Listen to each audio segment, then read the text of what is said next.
India का माने होता है नजायज औलाद को इंडियंस कहते हैं। इंडिया अलायंस में जो लोग हैं वो नाजायज औलाद है। नरेंद्र मोदी की आंखों में डर दिख रहा है, प्रधानमंत्री नरेंद्र मोदी के पार्टी के नेताओं के आंख में भी डर दिख रहा है। 2024 के चुनाव में नरेंद्र मोदी नहीं आ रहे हैं, ऐसा विपक्षी लोगों ने उन्हें एहसास करा दिया है। उनके पार्टी के नेताओं को तो यहां तक एहसास हो गया है कि नरेंद्र मोदी जी झोला उठा करके अब जाने वाले हैं, इसलिए अब वो जैसे जैसे चुनाव नजदीक आ रहा है वैसे वैसे उन लोगों की भाषा भी एकदम रद्दी होते जा रहा है। बिहार के एक नेता हैं जिनका नाम है हरिभूषण ठाकुर बचौल। हरिभूषण ठाकुर बचौल बिहार के एक विधानसभा से चुनाव जीत करके आते हैं। उस विधानसभा का नाम है बिस्फी। बिस्फी से वो चुनाव जीत करके आते हैं और आए दिन वो बेतुकी बातें करते हैं।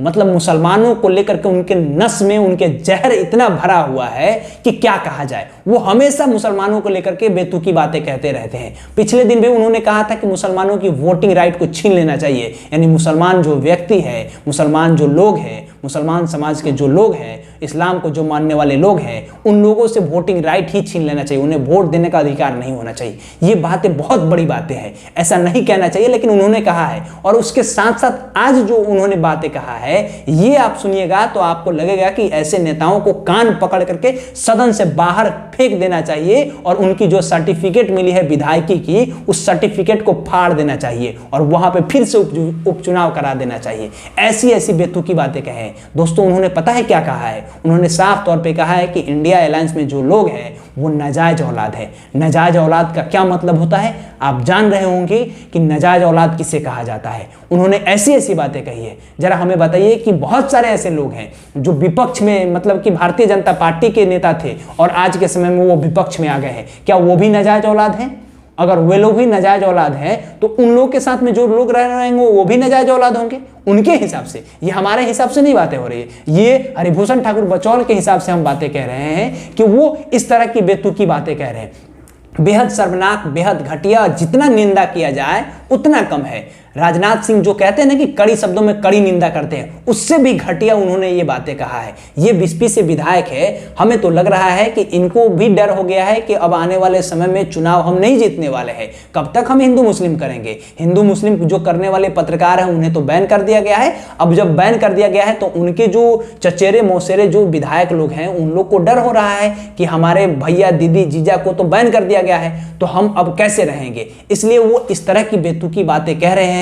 साफ तौर पे कहा जाए तो भारतीय जनता पार्टी के नेता लोग को अब ये अभी से ही एहसास हो गया है कि 2024 में प्रधानमंत्री नरेंद्र मोदी नहीं रहने वाले हैं, वो झोला उठाएंगे चल जाएंगे। कारण ये है कि महंगाई बहुत बढ़ गई, बेरोजगारी बहुत बढ़ गई और लोगों को स्वास्थ्य की जो व्यवस्था है वो एकदम रद्दी रह गया है।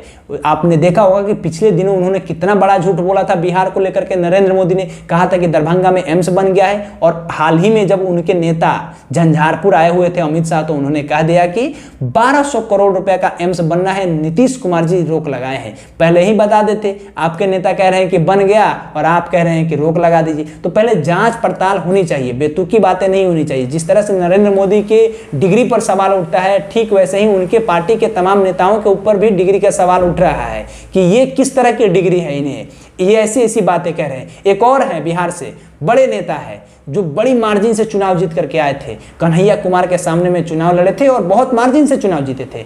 वो बात बात में कहते हैं कि पाकिस्तान भेज देना चाहिए मुसलमानों को। ऐसे लोगों को क्यों रखा जाता है सदन के अंदर? क्या इन्हें रखने के अधिकार कौन देता है? कहिए अभिव्यक्ति की आज़ादी है, इसका क्या मतलब होता है कि देश में जो हिंदू मुस्लिम की भाईचारा है उसे खत्म कर दीजिएगा? अगर आपका शासन चले तो आप तो 10 मिनट में मतलब कि मुसलमान लोगों को पाकिस्तान भेज देने का काम कीजिएगा।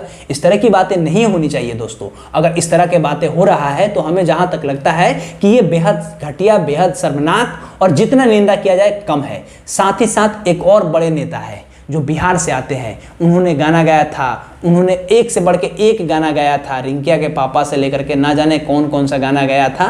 वो गाना बताने की जरूरत नहीं है। उन्होंने एक बार सदन के अंदर से जैसे ही बाहर निकला और वहाँ पे 2-4 मीडिया को उन्होंने देखा तो मीडिया तो ऐसे उन लोग को इंटरव्यू नहीं लेता है, लेकिन जब इंटरव्यू ले रहा था तो उन्होंने कहा था कि इंडिया के गठबंधन में जो लोग हैं यानी विपक्ष के जो लोग हैं वो सब कोई नामर्द है।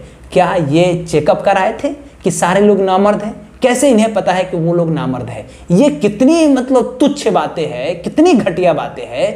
आप लोग बताइएगा कमेंट सेक्शन में कि आप मनोज तिवारी के बात को लेकर के क्या कहना चाहते हैं। आप हरिभूषण ठाकुर बचौल जिन्होंने कहा है कि इंडिया एक नाजायज औलाद है, उसको लेकर के आप क्या कहना चाहते हैं। साथ ही साथ जो गिरिराज सिंह बात बात में मुसलमानों को पाकिस्तान भेजने का काम करते हैं, उनके बात को लेकर के आप क्या कहना चाहते हैं, ये क्यों हो रहा है, ये सब चीज़ बताइएगा। हम आपको एक बस उदाहरण देना चाहते हैं कि जब आप गांव में या गली में क्रिकेट खेलते होंगे तो आप देखते होंगे जो टीम हारने वाला होता है वो गाल खेलने लगता है, यानी गाल का मतलब होता है कि गलत खेलने लगता है। वो जो आउट होता है उससे भी कहता है कि नहीं आउट है, और जो नहीं आउट है उससे कहता है कि आउट है। इस तरह का वो लोग गाल खेलते हैं। तो ठीक वैसे ही उन्हें डर हो गया होता है कि वो हारने वाले हैं मैच, तो इसलिए वो लोग गाल खेलते हैं। तो क्या इन्हें भी इस बात का डर हो गया है कि 2024 के चुनाव में हम नहीं जीतने वाले हैं, इसलिए ये लोग इस तरह की बेतुकी बातें कह रहे हैं। अगर इस तरह से वो लोग बेतुकी बातें कह रहे हैं तब भी ये माफी के लायक नहीं है। ऐसे ऐसे लोगों को कान पकड़ करके खींच के सदन से बाहर फेंक देना चाहिए। ना ये विधानसभा के लायक है, ना ये विधान परिषद के लायक है, ना ये लोकसभा के लायक है, ना ये राज्यसभा के लायक है, और ना ही ये मुखिया के लायक है, ना ही ये वार्ड के लायक है, और ना ही ये सरपंच के लायक है, ना ही ये पंच के लायक है, ना ही जिला परिषद के लायक है, ना ही मेयर के लायक है, ना ही डिप्टी मेयर के लायक है। किसी भी पद के लिए ये लोग नहीं है। अगर ऐसे लोग जिनकी मानसिकता में बस यही भरा हो कि जो विपक्ष के लोग हैं वो ऐसे हैं, वो ऐसे हैं, तो क्यों आप क्यों हैं? आप भी रहिए, आप भी घर में बैठे रहिए, आपको सदन में जाने की जरूरत नहीं है। भारत में इतना आम आवाम है, आपके जगह पर कोई और आदमी आएगा और आपसे अच्छा बातें कहेगा। इतनी घटिया बातें अगर कोई कह रहा है तो उसको सदन में क्यों रखा जा रहा है? इस पे कार्रवाई होनी चाहिए। बाकी आप इसको कैसे देख रहे हैं कमेंट सेक्शन में बताइएगा। हमारा नाम केशव है, पब्लिक स्टेशन आप देख रहे थे। बहुत बहुत धन्यवाद।